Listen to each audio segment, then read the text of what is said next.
Chapter 2. After these things, when the wrath of King Ahasuerus was appeased, he remembered Vashti, and what she had done, and what was decreed against her.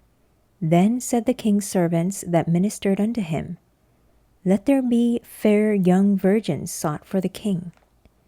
And let the king appoint officers in all the provinces of his kingdom, that they may gather together all the fair young virgins unto Shushan the palace, to the house of the women, unto the custody of Hege, the king's chamberlain, keeper of the women, and let their things for purification be given them.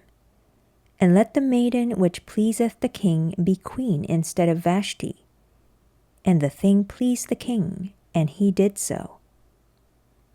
Now in Shushan the palace there was a certain Jew, whose name was Mordecai, the son of Jair, the son of Shimei, the son of Kish, a Benjamite, who had been carried away from Jerusalem with the captivity which had been carried away with Jeconiah king of Judah, whom Nebuchadnezzar the king of Babylon had carried away.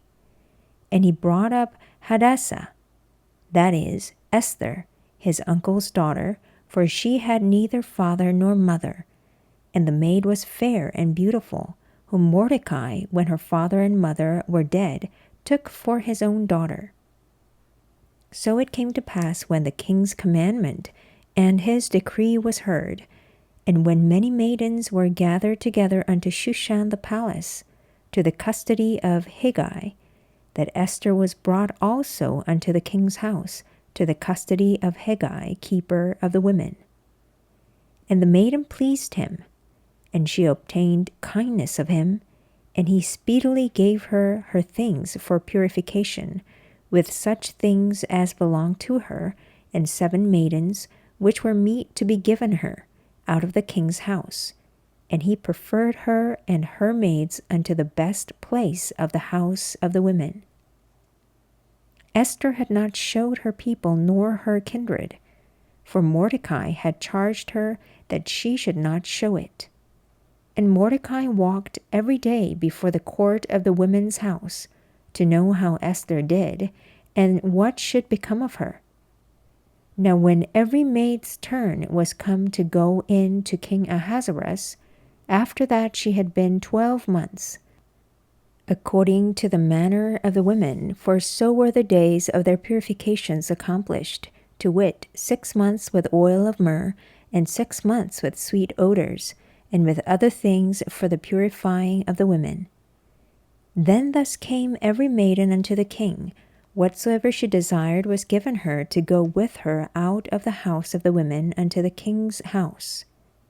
In the evening she went, and on the morrow she returned into the second house of the women, to the custody of Shahashgaz, the king's chamberlain, which kept the concubines. She came in unto the king no more, except the king delighted in her, and that she were called by name. Now when the turn of Esther, the daughter of Abihail, the uncle of Mordecai, who had taken her for his daughter, was come to go in unto the king, she required nothing but what Hegai, the king's chamberlain, the keeper of the women, appointed. And Esther obtained favor in the sight of all them that looked upon her. So Esther was taken unto King Ahasuerus into his house royal in the 10th month, which is the month Tebeth, in the 7th year of his reign. And the king loved Esther above all the women, and she obtained grace and favor in his sight more than all the virgins, so that he set the royal crown upon her head, and made her queen instead of Vashti. Then the king made a great feast unto all his princes and his servants, even Esther's feast, and he made a release to the provinces, and gave gifts according to the state of the king. And when the virgins were gathered together the second time, then Mordecai sat in the king's gate. Esther had not yet showed her kindred nor her people, as Mordecai had charged her. For Esther did the commandment of Mordecai, like as when she was brought up with him. In those days, while Mordecai sat in the king's gate, 2 of the king's chamberlains, Bigthan and Teresh, of those which kept the door, were wroth, and sought to lay hands on the king Ahasuerus. And the thing was known to Mordecai, who told it unto Esther the queen, and Esther certified the king thereof in Mordecai's name.